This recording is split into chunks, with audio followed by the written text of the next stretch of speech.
Hello and welcome to गुरु शिष्य classes. गुरु शिष्य classes के यूट्यूब चैनल पे आप सभी का हार्दिक स्वागत है। आज अपन 11th क्लास के एनसीईआरटी के चैप्टर नंबर 17 जिसका नाम है breathing and exchange of gases के बारे में बात करने वाले हैं। सबसे पहले अपन बात कर लेते हैं ब्रीथिंग की आवश्यकता क्यों पड़ी। ब्रीथिंग की आवश्यकता शरीर की कोशिकाओं को आवश्यकता हेतु ग्लूकोज के विघटन हेतु ऑक्सीजन की आवश्यकता होती है। ऑक्सीजन द्वारा ग्लूकोज के विघटन से CO2 प्राप्त होती है। CO2 की अधिक मात्रा शरीर में हानिकारक होती है, इसलिए CO2 की उच्च मात्रा को कम करने के लिए CO2 को बाहर निकाल दिया जाता है। वायुमंडलीय O2 तथा शरीर में उत्पन्न CO2 के आदान प्रदान की क्रिया ब्रीथिंग कहलाती है। ब्रीथिंग का दूसरा नाम रेस्पायरेशन भी होता है। अब अपन बात करते हैं रेस्पायरेटरी ऑर्गन्स के बारे में। Respiratory organs basis on their habitats and level of organisation, उनके निवास स्थान तथा उनका संगठन है, उसके आधार पर अपन रेस्पिरेटरी ऑर्गन्स की बात करेंगे। सबसे पहला है बॉडी सरफेस से सिंपल डिफ्यूजन की विधि द्वारा कौन कौन से जीवों के अंदर होता है। लोअर इन्वर्टिब्रेट्स जैसे स्पंज है, सिलेंट्रेट्स है, फ्लैटवर्म है। फ्लैटवर्म को चपटेकर्मी बोलते हैं हिंदी के अंदर। इनके अंदर बॉडी सरफेस द्वारा सिंपल डिफ्यूजन विधि द्वारा रेस्पिरेशन होता है। दूसरा है मोस्ट क्रिटिकल नम त्वचा द्वारा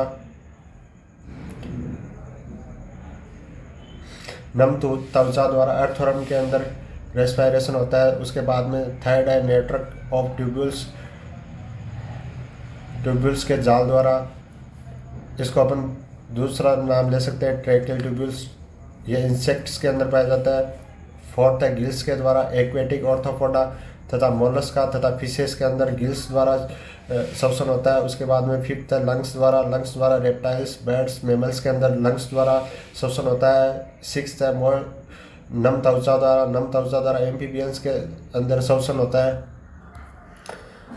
सभी जीवों में रेस्पिरेटरी ऑर्गन्स के बारे में बताते हुए अब अपन बात करेंगे ह्यूमन रेस्पिरेटरी सिस्टम के बारे में। ह्यूमन रेस्पिरेटरी सिस्टम के बारे में अपन को डिटेल से बात करनी है इस चैप्टर के अंदर। सबसे पहले आता है नेजल चैम्बर के बाद के अंदर आता है नेजोफेरिंग्स के बाद में आता है ट्रेकिया, और ट्रेकिया के बाद में आता है प्राइमरी ब्रोंकी के बाद में सेकेंडरी एंड टर्सरी ब्रोंकी अथवा ब्रोंकियोलस, उसके बाद में टर्मिनल ब्रोंकियोलस, और लास्ट के अंदर एल्वियोलाई आती है। जैसे अपन इसमें देख सकते हैं ये एपिग्लोटिस के बाद में लेरिंग्स के बाद में ये आ गया ट्रेकिया, और ट्रेकिया के बाद में ये ब्रोंकस, और ब्रोंकस के बाद में ये डोटेड है, ये एल्वियोलाई है, और एल्वियोलाई के जस्ट पास में ये ब्रोंकियोल है। ऊपर से देखते हैं एपिग्लोटिस, लेरिंग्स, ट्रेकिया, ब्रोंकस के बाद हम ब्रोंकियोल्स, और सबसे लास्ट में एल्वियोलाई। अब अपन बात करने वाले हैं लंग्स के कुछ इम्पोर्टेंट बिंदु है। लंग्स के अंदर क्या क्या होता है उसके बारे में कुछ बात करेंगे, इम्पोर्टेंट फैक्ट्स को जानेंगे। सबसे पहले है भोजन निगलते समय ग्लोटिस एक ढक्कन द्वारा आवृत होता है जिसे एपिग्लोटिस कहते हैं। उसके बाद में है एपिग्लोटिस भोजन को लेरिंग्स में प्रवेश करने से बचाता है। ट्रेकिया 5वीं कशेरुक तक जाकर दाईं व बाईं दो प्राइमरी ब्रोंकी में खुलती है। ये ध्यान में रखना है, बहुत बार एग्जाम में पूछा जाता है कि कौन सी कशेरुक तक कौन सी, या फिर ऐसे पूछ सकते हैं कि कौन सी कशेरुक से प्राइमरी ब्रोंकी दो भागों में बदलती है, या फिर ट्रेकिया कौन सी कशेरुक तक होता है। ये बहुत बार पूछा जाता है कि ट्रेकिया कौन सी कशेरुक तक होता है, तथा ये भी पूछ सकते हैं कि प्राइमरी ब्रोंकी कहाँ से कौन सी कशेरुक से स्टार्ट होती है। उसके बाद में अपन बात करेंगे लंग्स के अंदर क्या क्या चीज़ें पाई जाती है।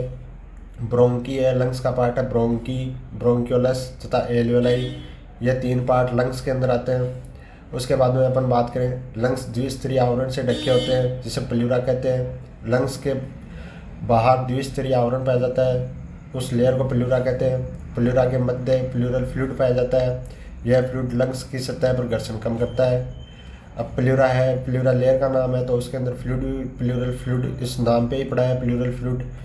यह फ्रिक्शन को कम करने के लिए है, फ्रिक्शन को कम करने के लिए इसके बाद में अपन बात करेंगे लंग्स के। अपन ने जो जो पार्ट पढ़े उन पार्टों को दो भागों में डिवाइड कर सकते हैं। एक तो कंडक्टिंग पार्ट है और दूसरा है रेस्पिरेटरी एंड एक्सचेंज पार्ट। अब कंडक्टिंग पार्ट कौन सा है तथा रेस्पिरेटरी और एक्सचेंज पार्ट कौन सा है, ध्यान से देखना, बहुत बार एग्जाम में पूछा जाता है। नेजल चैम्बर से स्टार्ट होके और फिर यहाँ तक टर्मिनल ब्रोंकी तक, नेजल चैम्बर से यहाँ से स्टार्ट होके और टर्मिनल ब्रोंकी तक, ये जो पार्ट है ये कंडक्टिंग पार्ट है। और टर्मिनल ब्रोंकी से आगे एल्वियोलाई तथा इसकी ducts, alveoli and they ducts,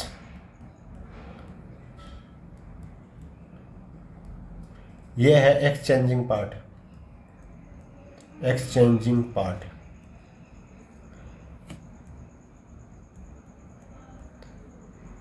इसको एक्सचेंजिंग पार्ट बोलते हैं तथा इसको नेजल चैम्बर से लेके टर्मिनल ब्रोंकी तक ये होता है कंडक्टिंग पार्ट। ध्यान में रखना, बहुत बार एग्जाम के अंदर क्वेश्चन आता है इसका। ये दोनों पॉइंट इम्पोर्टेंट है। उसके बाद में अपन बात करें कंडक्टिंग पार्ट वायुमंडलीय वायु को एल्वियोलाई तक संचारित करता है, इसे बाहरी कणों से मुक्त करता है तथा आर्द्र बनाता है। उसके बाद में कंडक्टिंग पार्ट ऑक्सीजन तथा कार्बन डाइऑक्साइड का वास्तविक विसरण स्थल है। वास्तविक विसरण स्थल कार्बन डाइऑक्साइड का कौन सा पार्ट है, अपन को पूछ सकता है, तो कंडक्टिंग पार्ट है, वो वास्तविक विसरण स्थल है। उसके बाद में अपन बात करेंगे आगे थोरेसिक चैम्बर के बारे में। थोरेसिक चैम्बर किन किन भागों से मिलके बना होता है, कौन सी साइड में क्या पाया जाता है। लंग्स थोरेसिक चैम्बर में पाया जाता है। लंग्स चारों ओर पिंजरेनुमा संरचना के अंदर ढका हुआ होता है। उस पिंजरेनुमा संरचना को किन किन भागों से बनाया जाता है, उसको उस पिंजरेनुमा संरचना को अपन चैम्बर बोलते हैं। चैम्बर बोलते हैं। डोर्सली भाग, डोर्सली पार्ट में होता है वर्टिब्रल कॉलमन, वेंट्रली पार्ट में होता है स्टर्नम, लेटरली पार्ट में होती है रिब्स तथा लोअर साइड की तरफ होता है डायफ्राम।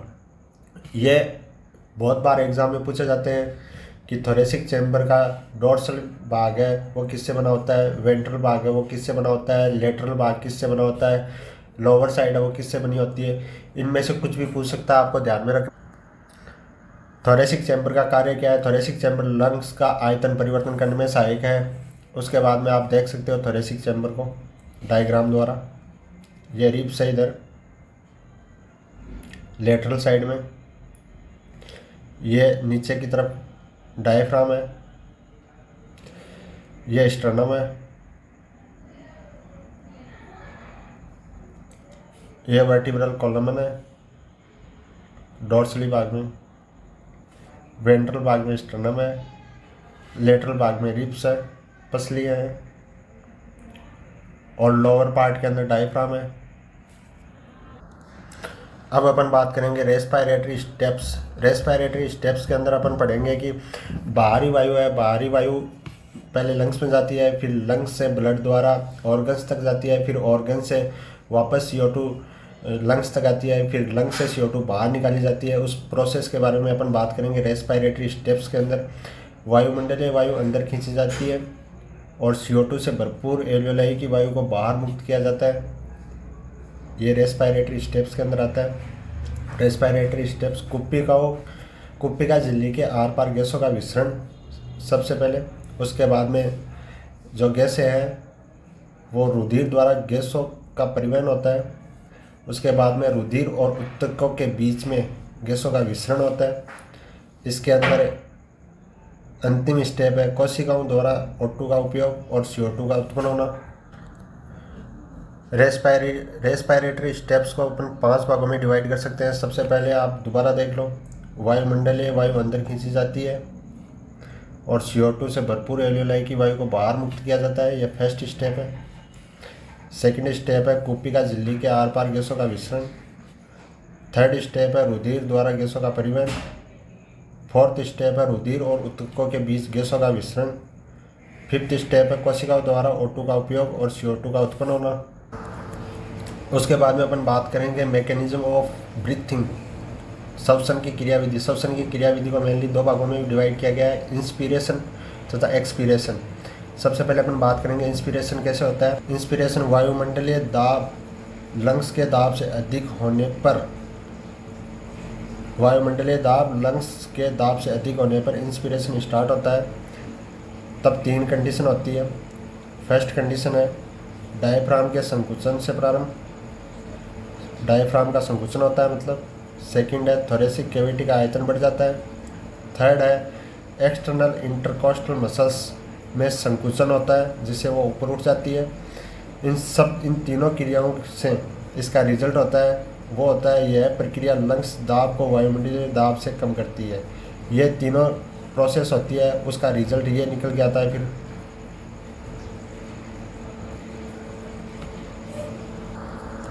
उसके बाद में अपन बात करेंगे एक्सपीरेशन के बारे में। एक्सपीरेशन में क्या होता है, लंग्स का दाब वायुमंडलीय दाब से अधिक होने पर एक्सपीरेशन की प्रोसेस होती है। इसके अंदर क्या होता है, एक्सपीरेशन की प्रोसेस के अंदर डायफ्राम और इंटरकोस्टल मसल्स रिलैक्स होता है, थोरेसिक कैविटी का आयतन कम हो जाता है। ये दो प्रोसेस होती है, फर्स्ट एंड सेकंड। इन दोनों प्रोसेस का रिजल्ट निकल के ये आता है। फिर यह प्रक्रिया लंग्स दाब को वायुमंडलीय दाब से अधिक कर देती है, जिसके कारण लंग्स का दाब अधिक हो जाने के कारण वायु लंग्स से वायुमंडल की तरफ जाती है, मतलब बाहर निकल। अब अपन श्वसन के बारे में दो इम्पोर्टेंट बातें देख लेते हैं। औसतन एक स्वस्थ मनुष्य प्रति मिनट 12 से 16 बार श्वसन की क्रिया करता है। दूसरा पॉइंट है श्वसन में सम्मिलित वायु का आकलन स्पायरोमीटर की सहायता से किया जाता है। ये दोनों क्वेश्चन आपसे पूछ सकते हैं। ये वैसे जनरल साइंस के क्वेश्चन है, मेनली नीट वगैरह फर्स्ट ग्रेड सेकंड ग्रेड इनमें ऐसे क्वेश्चन नहीं पूछे जाते, लेकिन जो अपन जनरल साइंस के बारे में बात करें तो जनरल साइंस के अंदर ऐसे क्वेश्चन काफ़ी बार पूछे जाते हैं। अब आगे अपन बात करेंगे respiratory volumes and capacities. Respiratory volumes कौन कौन से आयतन होते हैं, उनके बारे में चर्चा करते हैं। सबसे पहला है टाइडल वॉल्यूम। टाइडल वॉल्यूम क्या है, सामान्य श्वसन के दौरान इंस्पिरेशन एंड एक्सपीरेशन वायु का आयतन, अंदर ली गई वायु का आयतन तथा बाहर निकाली गई वायु का आयतन नॉर्मल श्वसन के दौरान, उसको टाइडल वॉल्यूम बोलते हैं। प्रति श्वसन इसका मान 500 ml होता है। प्रति मिनट इसका मान, 1 मिनट के अंदर 12 से 16 बार अपन श्वसन करते हैं, तो 500 को 12 से गुणा करो और फिर 500 को 16 से गुणा करो तो 6000 से 8000 ml आता है प्रति मिनट इसका मान। उसके बाद में अपन बात करें इंस्पायरेटरी रिजर्व वॉल्यूम IRV के बारे में। नॉर्मल इंस्पिरेशन के अलावा बलपूर्वक श्वसन अंदर ली गई, सामान्य श्वसन तो अपन ने कर लिया, उसके बावजूद अपन श्वसन की क्रिया करते हैं, जिसे बाबा रामदेव नहीं करवाते क्या, वैसे अपन अगर श्वसन को प्रेशराइज करके अपन अंदर लें तो उसको नॉर्मल इंस्पिरेशन के बावजूद उसके अलावा बलपूर्वक श्वसन ली गई अंदर ली गई वायु को इंस्पायरेटरी रिजर्व वॉल्यूम बोलते हैं। इसका मान है 2500 से 3000 ml। आगे है expiration reserve volume. Expiration reserve volume क्या है, नॉर्मल एक्सपीरेशन मतलब बाहर निकाली गई नॉर्मल वायु के अलावा बलपूर्वक बाहर निकाली गई वायु को एक्सपीरेशन रिजर्व वॉल्यूम बोलते हैं। इसका मान 1000 से 1100 ml तक होता है। ये दोनों कंडीशन बाबा रामदेव के अनुलोम विलोम के अंदर देख सकते हैं आप, अनुलोम तथा विलोम में। अनुलोम के अंदर होता है IRV तथा विलोम के अंदर होता है ERV। बाबा रामदेव की याद आ जाएगी आपको, ये दोनों पढ़ोगे तब। उसके बाद में है रेजिडुअल वॉल्यूम। रेजिडुअल वॉल्यूम क्या होता है, वायु की वह मात्रा जो बलपूर्वक बाहर निकालने के बाद भी शेष रह जाती है, उसका मान है 1100 से 1200 ml। उसके बाद में इंस्पायरेटरी कैपेसिटी। इंस्पायरेटरी कैपेसिटी क्या होता है, नॉर्मल एक्सपीरेशन के बाद वायु की कुल मात्रा जो एक व्यक्ति इंस्पायरेशन कर सकता है उसको इंस्पायरेटरी कैपेसिटी कहते हैं। IRV plus TV। Inspiratory reserve volume तथा टाइडल वॉल्यूम का टोटल होता है, उसको इंस्पायरेटरी कैपेसिटी कहते हैं। उसके बाद में एक्सपायरेशन कैपेसिटी क्या होता है, एक्सपायरेशन नॉर्मल इंस्पिरेशन के बाद वायु की कुल मात्रा जो एक व्यक्ति एक्सपायरेशन कर सकता है उसको एक्सपायरेशन कैपेसिटी कहते हैं। इसी इंस्पायरेटरी रिजर्व वॉल्यूम तथा टाइडल वॉल्यूम, इन दोनों का योग इसी होता है। उसके बाद में 7 नंबर है functional residual volume FRC। FRC क्या होता है? नॉर्मल एक्सपीरेशन के बाद वायु की वह मात्रा जो लंग्स में शेष रह जाती है। FRC का मान ERV प्लस RV, इन दोनों का योग होता है। उसके बाद में वाइटल कैपेसिटी VC क्या है? बलपूर्वक एक्सपीरेशन के बाद वायु की अधिकतम मात्रा जो एक व्यक्ति इंस्पायरेशन कर सकता है उसको VC वाइटल कैपेसिटी कहते हैं। VC का मान TV plus IRV plus ERV, inspiratory tidal volume, inspiratory reserve volume तथा एक्सपायरेटरी रिजर्व वॉल्यूम, इन तीनों का योग होता है वो VC वाइटल कैपेसिटी होता है। उसके बाद में अपन बात करेंगे total lungs capacity. Total lungs capacity के अंदर क्या आता है? बलपूर्वक एक्सपीरेशन के बाद लंग्स में उपस्थित वायु की कुल मात्रा टोटल लंग्स कैपेसिटी कहलाती है, TLC कहलाती है। TLC के अंदर TV plus IRV plus ERV plus RV, इन चारों का योग TLC होता है। TLC को अपन VC प्लस RV भी लिख सकते हैं क्योंकि VC बराबर TV plus IRV plus ERV होता है और साथ में RV जोड़ देते हैं तो TLC बन जाता है, टोटल लंग्स कैपेसिटी बन जाती है।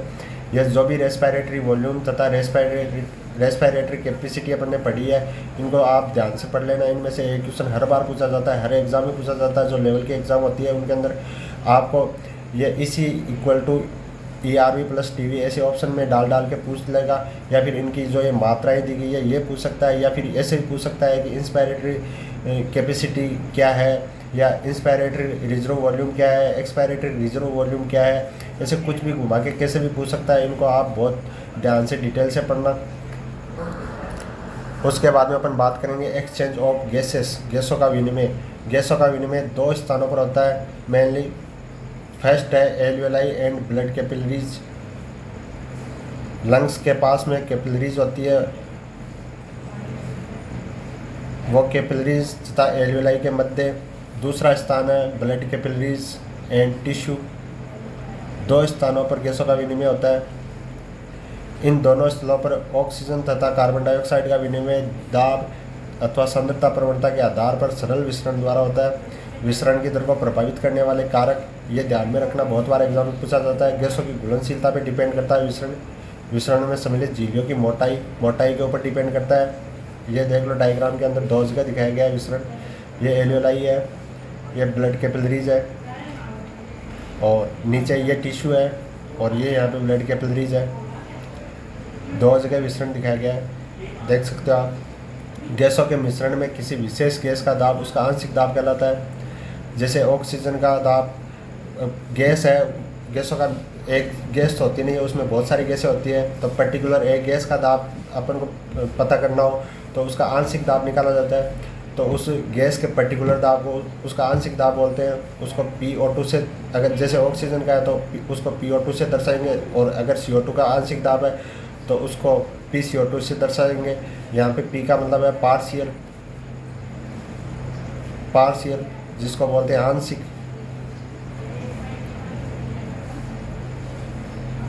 दाब, पार्शियल प्रेशर।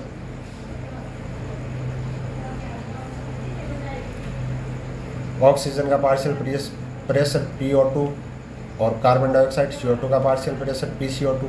CO2 की घुलनशीलता ऑक्सीजन की तुलना में 20 से 25 गुना अधिक होती है। ये क्वेश्चन बहुत बार पूछा जाता है, इम्पोर्टेंट लगा लेना। अब अपन बात करेंगे ऑक्सीजन तथा कार्बन डाइऑक्साइड के आंशिक दाब के बारे में। कहाँ पे ऑक्सीजन का आंशिक दाब कितना है, कार्बन डाइऑक्साइड का आंशिक दाब कितना है। एटमॉस्फेरिक एयर के अंदर ऑक्सीजन का दाब है वो 159 mm of Hg, 159 mm of Hg atmospheric air के अंदर ऑक्सीजन का दाब होता है। और एल्वियोलाई के अंदर 104 होता है, 104 mm ऑफ Hg। और ऑक्सीजनेटेड ब्लड वो होता है जिसके अंदर ऑक्सीजन की मात्रा अधिक हो, उसके अंदर 95 mm ऑफ Hg। और डीऑक्सीजनेटेड ब्लड वो होता है जिसके अंदर कार्बन डाइऑक्साइड की मात्रा ऑक्सीजन के कंपैरिजन में अधिक हो, उसके अंदर होता है 40 mm ऑफ Hg। और टिश्यू के अंदर ऑक्सीजन की मात्रा होती है 40 mm ऑफ Hg। अब अपन बात करें CO2 की। एटमॉस्फेरिक एयर के अंदर 0.3 mm ऑफ Hg। एल्वेलाई के अंदर 40 mm of Hg। Oxygenated blood, oxygenated, अगर ऑक्सीजनेटेड ब्लड है तो आपको ही पता है कि उसके अंदर ऑक्सीजन की मात्रा ज़्यादा है, तभी तो ऑक्सीजनेटेड ब्लड है। अब अपन ऑक्सीजनेटेड और डीऑक्सीजनेटेड ब्लड है वो कार्बन डाइऑक्साइड तथा O2 की मात्रा के कंपैरिजन के बेस पे ही तो इनका नाम रख रहे हैं कि अगर ऑक्सीजन की मात्रा कार्बन डाइऑक्साइड से ज़्यादा है तो ऑक्सीजनेटेड है, और अगर कार्बन डाइऑक्साइड की मात्रा ऑक्सीजन से ज़्यादा है तो डीऑक्सीजनेटेड है। अब गैसें तो दोनों ही है ना ब्लड के अंदर, ऐसे तो है नहीं कि ओनली ऑक्सीजन ही हो सकती है, उसके अंदर तो बहुत सारी गैसें होती है। अब अपन इन दोनों के कंपैरिजन के बेस के ऊपर इनकी मात्राएं डिसाइड कर रहे हैं और उसके बेस पे अपन उसको ऑक्सीजनेटेड तथा डीऑक्सीजनेटेड बोल रहे हैं। अब यहाँ पे CO2 की मात्रा ऑक्सीजनेटेड ब्लड के अंदर 40 होती है, 40 mm ऑफ Hg, और डीऑक्सीजनेटेड है तो सीधी सी बात है कि उसके अंदर CO2 की मात्रा ज़्यादा है, तो यहाँ पे 40 है तो यहाँ पे 45 होगा। और यहाँ पे टिश्यू के अंदर तो ऑलरेडी कार्बन डाइऑक्साइड की मात्रा ज़्यादा है, तभी तो वो बाहर निकलेगी, तो यहाँ पे भी 45 होगा। अब आप एक चीज़ नोट कर सकते हो, CO2 के अंदर 40 और 45 से ऊपर है ही नहीं प्रेशर, लेकिन ऑक्सीजन का प्रेशर देखो आप, यहाँ पे 159 है, यहाँ पे 104 है, और यहाँ पे 95 है, यहाँ पे 40 है, यहाँ पे 40 है, मतलब 40 और 45 से ऊपर है। ये एक ट्रिक भी है याद करने की, आप देख सकते हो इसको। उसके बाद में अपन बात करेंगे डिफ्यूजन मेम्ब्रेन के अंदर कौन कौन सी लेयर होती है। सबसे पहले thin squamous epithelium of alveoli का थिन स्क्वेमस एपिथेलियम टिश्यू। उसके बाद में अपन बात करें एंडोथेलियम ऑफ एल्वेलर कैपिलरीज, ये कैपिलरीज है, ये एंडोथेलियम है।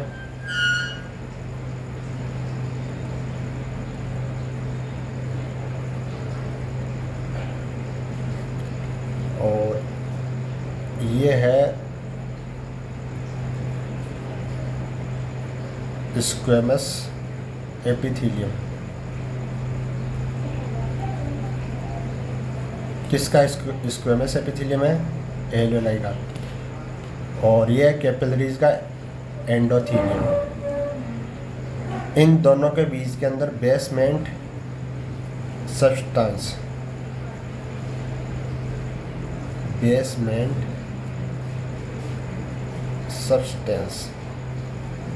इन दोनों के बीच में ये तीन चीज़ें पाई जाती है डिफ्यूजन मेम्ब्रेन के अंदर, स्क्वेमस एपिथेलियम ऑफ एल्वेलाई और एंडोथेलियम ऑफ एल्वेलर कैपिलरीज।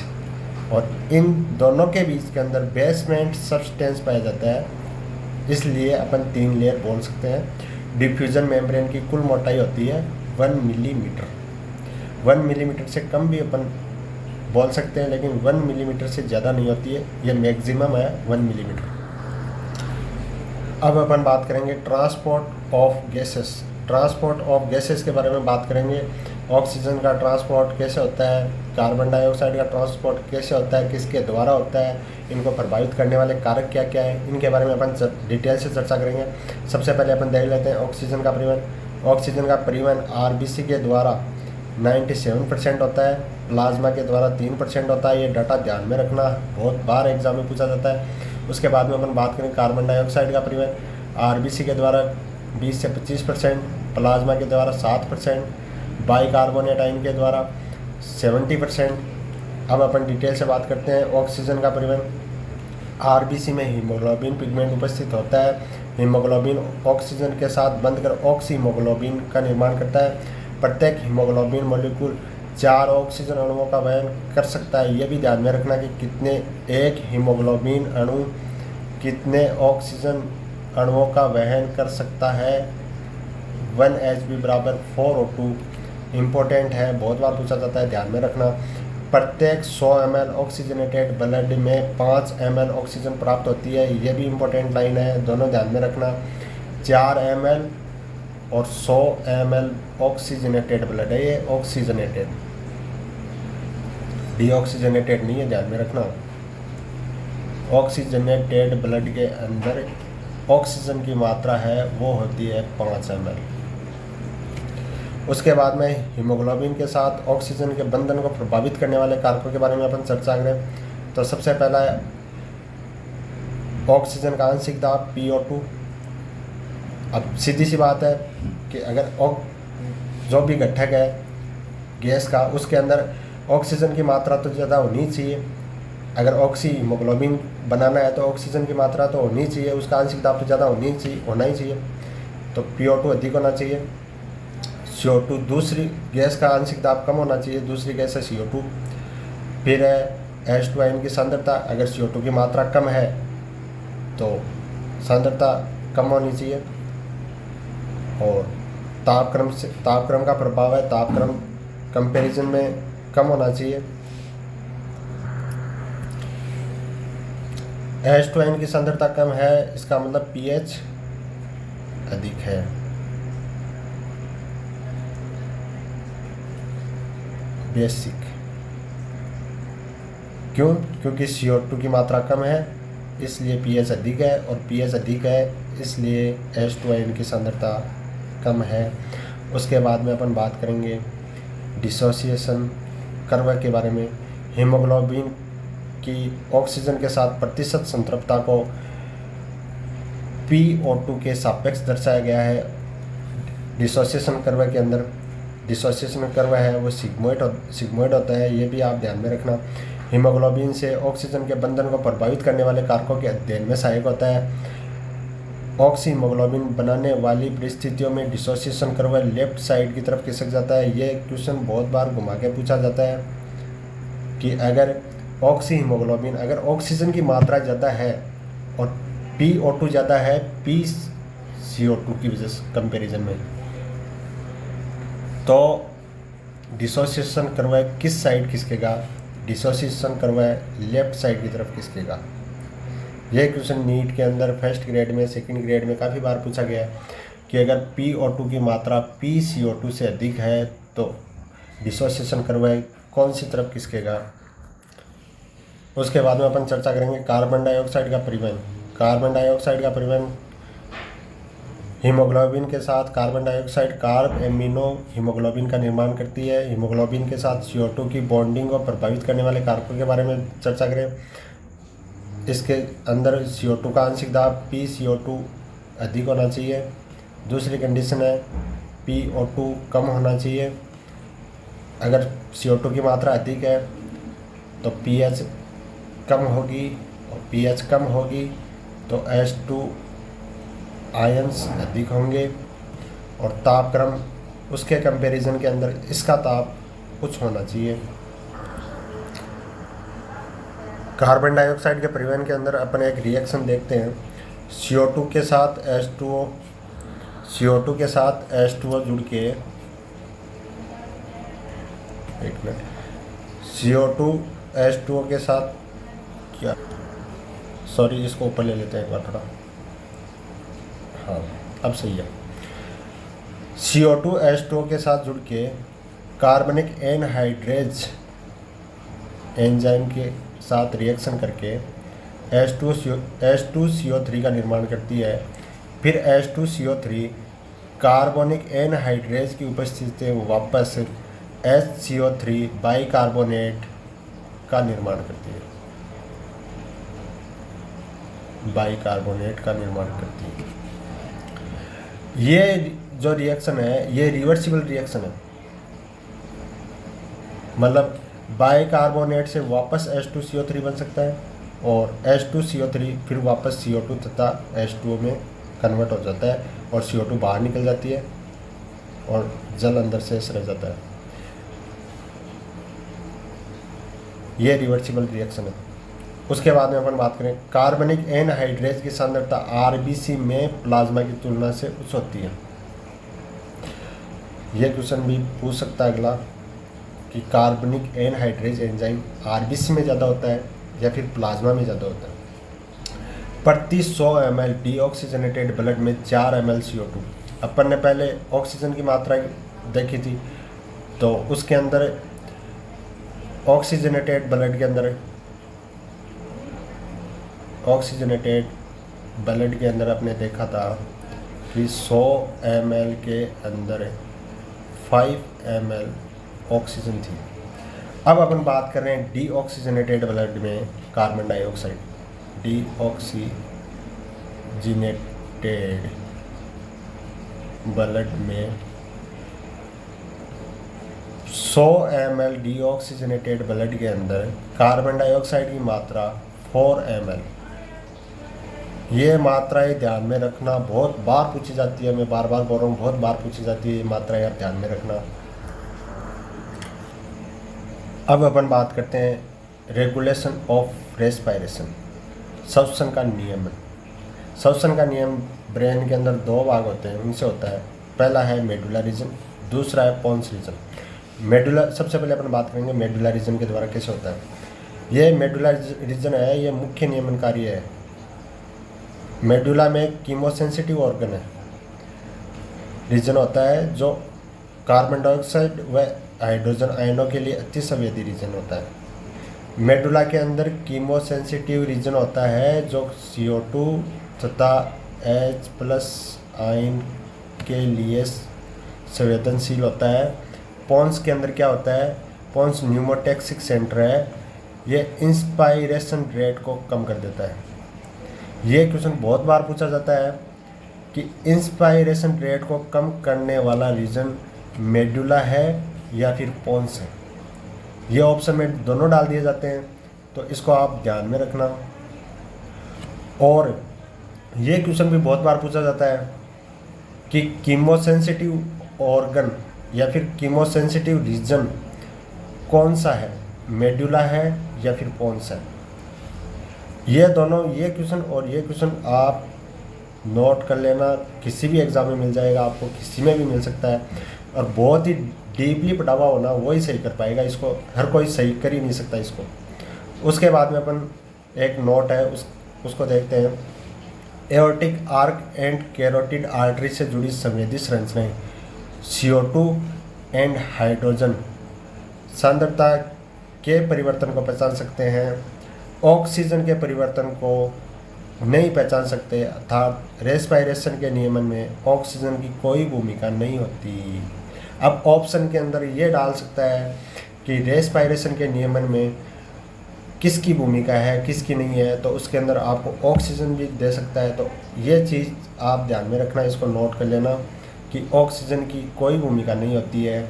उसके बाद में अपन रेस्पायरेटरी डिसऑर्डर्स के बारे में चर्चा करें। सबसे पहला डिसऑर्डर है अस्थमा।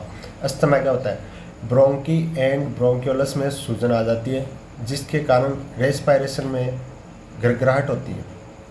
दूसरा है एम्फाइसीमा। एम्फाइसीमा क्या है, एम्फाइसीमा एक कोरोनिक डिसऑर्डर है, इससे एल्वियोलर वॉल डैमेज हो जाती है, जिससे गैस विनिमय सतह घट जाती है, और इसका मुख्य कारण है धूम्रपान। थर्ड है ब्रोंकाइटिस। ब्रोंकाइटिस क्या है, ये ब्रोंकी का रोग है, ब्रोंकी में सूजन तथा जलन होने के कारण लगातार खांसी आती है, इसको ब्रोंकाइटिस कहते हैं। ये चैप्टर कंप्लीट होता है। मेरे साथ जुड़े रहने के लिए बहुत बहुत धन्यवाद। Thank you.